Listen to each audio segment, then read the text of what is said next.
RTWPB Region 2, aminadong kulang ang mga tao sa pagpapatupad ng batas at sa kasanayan ng wages and productivity.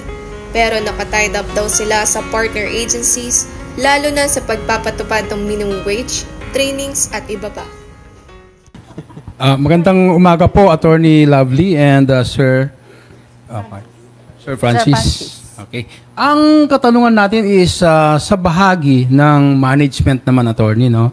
Localize natin dito sa Lambak ng Cagayan kasi ano naman yung maibibigay na kasiguruhan sa mga nasa management mula sa RTWPB para yung continuity ng businesses dito sa Lambak ng Cagayan mula sa pribadong hanay ay mabibigyan rin ng sabi natin karampatang stand para sa kanila, no?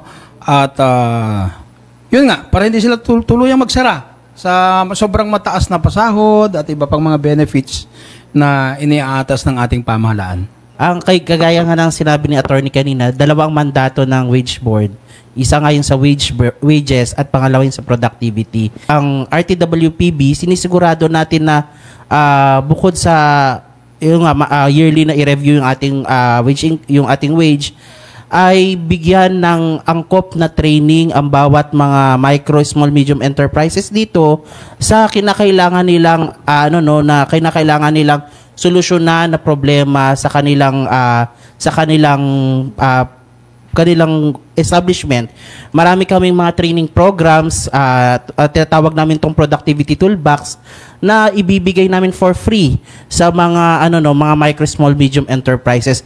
Talagang meron kaming mga detalyadong productivity training programs na angkop sa bawat pangangailangan na mga micro, small, medium enterprises natin dito sa Region 2 na talagang ang pinaka-goal ay paunlarin yung kanilang andas ng produktibidad para ma-encourage sila na mag-gain sharing sa mga empleyado. Pwede po nating i-practice yung tinatawag nating productivity-based incentive scheme na kung saan kung tataas ang productivity ng isang kumpanya, maaring iparamdam ito sa mga empleyado.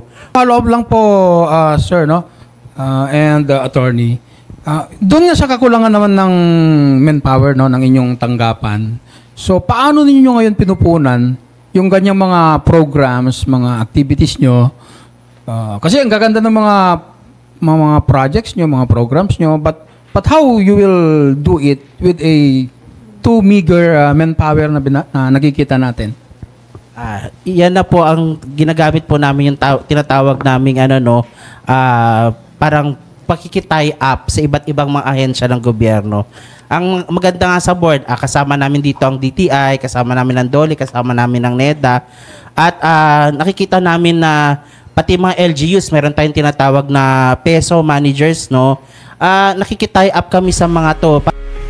Aminado ang pamunuan ng Regional Tripart Wages and Productivity sa Lambak ng Cagayan. Nakulang ang kanilang mga tauhan, kaya naman nakikipag-ugnayan sila sa partner agencies, kabilang ang nasa gobyerno at mga pribadong hanay. Ito raw ay upang maisagawa ang pagsasanay, konsultasyon, pagdinig at iba pang mga gawain hinggil sa wages at productivity. Ayon sa kanya, hindi lamang pagtataas ng sahod ang kanilang tinitiyak, kundi ang pagiging produktibo ng mga kawani para magkaroon ng profit sharing at iba pang maaaring ibigay ng management.